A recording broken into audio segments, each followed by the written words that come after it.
BJP has emerged as the single largest party in Karnataka, with JDS as the kingmaker. Here are the results.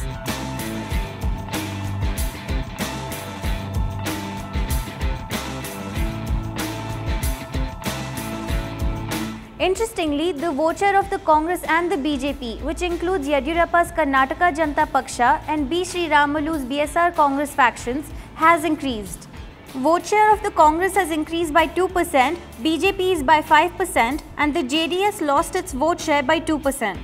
This shows that the Congress did not lose because of an anti-incumbency wave. Rather, the combination of the Modi-Shah duo's micromanagement skills with the weight of the Yediyurappa and Reddy camps worked exceedingly well for the BJP. The party's campaign, which was largely based on a communal rhetoric, has worked its magic again for the party. And factors like corruption cases against top BJP leaders like Yediyurappa and the Reddy brothers also weren't a setback for the party.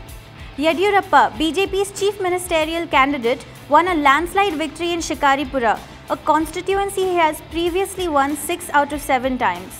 On the other hand, Siddaramaya's move to recognize Lingayats as a separate religious group did not give the Congress the edge as it had hoped.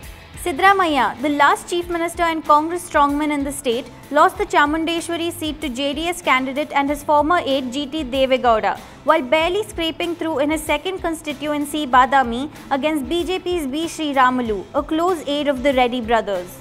In 1985, Ramakrishna Hegde was the last chief minister to win 2 terms in Karnataka, a state which has an established anti-incumbency trend.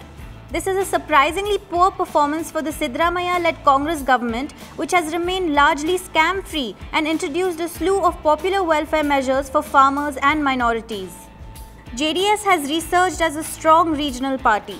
It will be interesting to see how negotiations will play out to form the new coalition government.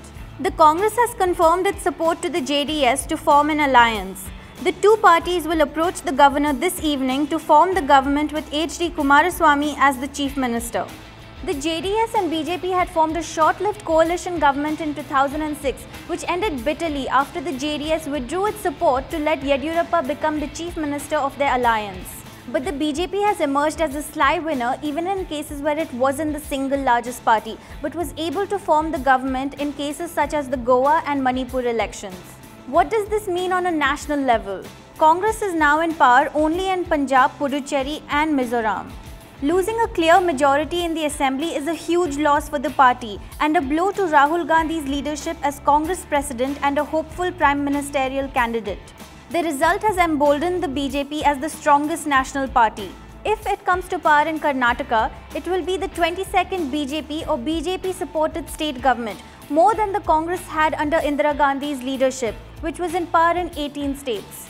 These results are also significant because they will set the tone for the assembly elections in Rajasthan, Chhattisgarh, Madhya Pradesh and Mizoram later this year, along with the Lok Sabha elections in 2019.